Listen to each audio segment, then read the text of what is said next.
Baik, selanjutnya kita beralih ke pertanyaan untuk calon gubernur nomor urut 2, Bapak Dharma Pongrekun. Untuk itu kami persilakan kepada Bapak Karyono Wibowo untuk mengambil pertanyaan subtema di dalam fishbowl. Setelah itu diperlihatkan ke kamera, ke hadirin dan juga kepada kami selaku moderator. Silakan Bapak.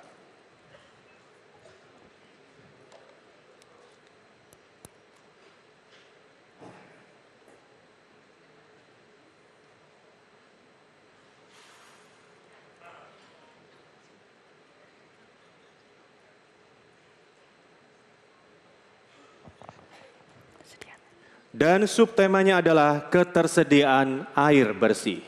Sebelum kita melakukan pengundian pertanyaan, kita juga akan lihat kembali video yang berkaitan dengan subtema berikut ini.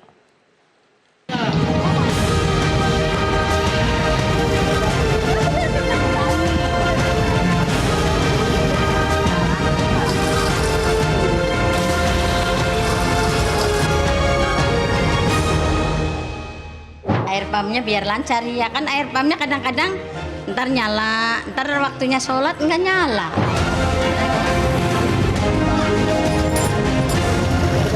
Sebagai warga itu mengharapkan perusahaan air minum gitu dari swasta itu memang udah masuk, tapi ini belum semuanya. Biar lancar aja keluarnya airnya, terus ya namanya PAM ya harus bersih lah, itu kan satu-satunya kebutuhan kita ya di sini. Ya semoga sih merata ya, karena kan untuk minum itu kan penting gitu, karena kalau nggak merata itu kita harus beli mulu setiap hari kan ya gimana gitu kan.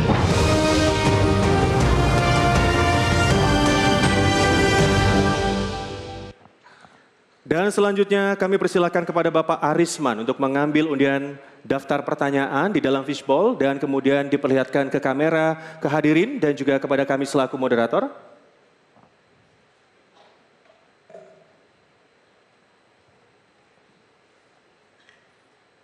Dan undiannya adalah huruf A, itu artinya adalah amplop A untuk subtema ketersediaan air bersih.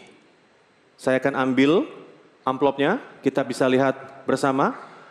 Kembali masih disegel rapi untuk subtema yang sudah dipilih. Dan pertanyaan ini sebelum saya buka amplopnya, kembali kami ingatkan kepada calon gubernur untuk memperhatikan dengan seksama pertanyaannya karena hanya akan dibacakan satu kali saja. Saya akan buka.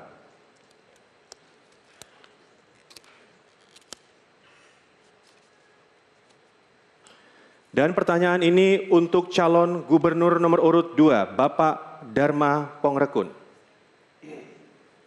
Pasal 2 ayat 3 Peraturan Gubernur Provinsi DKI Jakarta nomor 16 tahun 2020 tentang tata cara penyambungan dan pemakaian air minum mengatur bahwa masyarakat dapat mengakses air bersih jika dapat membuktikan kepemilikan tanah. Peraturan ini telah membatasi hak warga Jakarta atas air, mengingat tidak semua warga Jakarta memiliki hak atas tanah. Pertanyaannya, apa strategi dan langkah konkret Anda dalam menjamin hak warga Jakarta atas air? Dan untuk menjawab waktunya 2 menit sejak Anda berbicara, untuk itu kami persilahkan.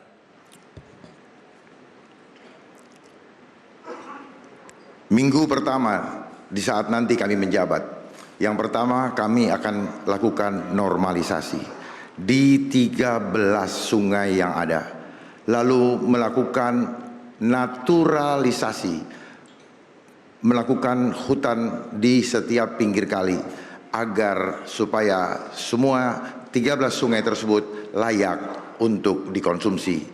Kemudian kolam pipi monyet sebagai waduk kering yang menampung hujan, menampung banjir kiriman dari Jawa Barat, itu bisa dimanfaatkan untuk mengganti penampungan air hujan. Karena ini air tawar, maka air tawar ini dapat menjadi air bersih dengan menggunakan teknologi terhubung dengan pipanisasi ke PDAM. Jadi rakyat Jakarta tidak perlu lagi pusing dengan pelarangan penggunaan air tanah. karena solusinya sudah ada. Kemudian di saat-saat debit hujan turun karena hujan, kami sudah persiapkan juga kolam pipi monyet, baik itu di Erpetra atau di taman-taman kota maupun lapangan tenis, lapangan basket, di mana di situ ada namanya hidden dam yang dapat menampung air hujan, sehingga air hujan yang merupakan air tawar tadi dapat dikonsumsi oleh warga Jakarta, sehingga warga Jakarta bisa berhemat, tidak perlu lagi membeli air galon. Dan rakyat Jakarta juga sekaligus kami ajar untuk harmoni dengan alam, karena alam diberikan oleh Tuhan untuk kita lestarikan. Tuhan menjaga manusia, pemimpin Jakarta menjaga rakyatnya. Terima kasih. Baik. Tenang Ya. lebih dahulu, Bapak Ibu. Harap Karena tenang kita akan dulu. lanjutkan. Baik, terima kasih untuk calon gubernur nomor urut 2 yang telah memberikan jawaban. Langsung saja saya juga berikan kesempatan kepada calon gubernur nomor urut 3, Bapak Pramono Anung, untuk bisa memberikan tanggapan. Waktunya 1 menit sejak Bapak berbicara. Kami persilakan.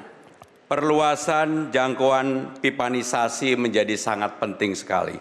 Jakarta saat ini hanya 44% yang tercover air bersih menurut International Water Institute. Sehingga untuk itu apa yang harus dilakukan? Maka program pipanisasi bagi Jakarta menjadi sangat penting. Ada 2 spam yang menjadi andalan, yaitu Jatiluhur dan Krayan. Kalau itu bisa dilakukan, saya meyakini bahwa untuk kebutuhan masyarakat yang selama ini belum memperoleh, seperti yang saya sampaikan di dalam visi misi tadi, mudah-mudahan di tahun 2029 semua masyarakat Jakarta 100% sudah bisa menerima air dimanapun mereka berada. Yang berikutnya adalah pengurangan konsumsi air yang terutama dilakukan oleh mal-mal besar, perusahaan-perusahaan besar yang mengambil air tanah secara langsung, harus dilakukan pembatasan. Sehingga dengan demikian warga Jakarta 2029 semuanya akan menerima air bersih. Menurut saya kalau itu bisa kita lakukan. Baik, mohon maaf Bapak, waktu sudah habis. Terima kasih sudah memberikan jawaban ataupun juga tanggapan tentunya. Mohon tenang terlebih dahulu. Ya, dan berikutnya kita juga akan berikan kesempatan kepada calon gubernur nomor urut 1, Bapak Ridwan Kamil, untuk memberikan tanggapan. Silakan Pak, waktunya 1 menit dimulai sejak Bapak berbicara. Kami persilakan. Ya, cakupan menuju 100% sebenarnya itu adalah visi misi dari gubernur terdahulu. Tinggal kita hormati, kita jaga, kita urus 2029-2030 insya Allah 100%. Yang saya ingin sampaikan satu fakta, menurut Pak Basuki, mantan Menteri PUPR, Jakarta itu cukup buat minum dari Waduk Jatiluhur. Waduk Jatiluhur juga ada di Jawa Barat gitu ya, sehingga ini menjadi sebuah fakta untuk suplai yang cukup. Tinggal pipanisasinya aja. Tapi pasangan Ridho ada satu inovasi, selama pipanya belum ada, rakyat kan belinya mahal, beli jerigen-jerigen. Maka kita akan bayar selisihnya dari harga PAM dengan harga jerigen itu. Karena harga jerigen itu bisa 2 kali lipat dari harga PAM. Inilah kepedulian kita kepada warga Jakarta yang ingin air bersih tapi belum ada akses dari PAM dengan subsidi selisih harga. Makasih. Baik, waktunya sudah habis. Ya, terima kasih kepada calon gubernur. Baik, kita berikan kesempatan kepada masing-masing paslon untuk memberikan jawaban dan tanggapan. Mohon tenang semuanya. Terima kasih kepada calon gubernur nomor urut 1 yang sudah memberikan tanggapan. Ada 2 tanggapan dari calon gubernur nomor urut 3 dan 1 yang langsung saja diberikan respon oleh calon gubernur nomor urut 2, Bapak Dharma Pongrekun. Waktunya 1 menit sejak Bapak berbicara. Kami persilakan. Saya rasa pembatasan tidak perlu dilakukan karena air merupakan kebutuhan dasar manusia. Kalau perlu yang dibatasi adalah hentikan korupsinya. Itu sesungguhnya yang harus dibatasi.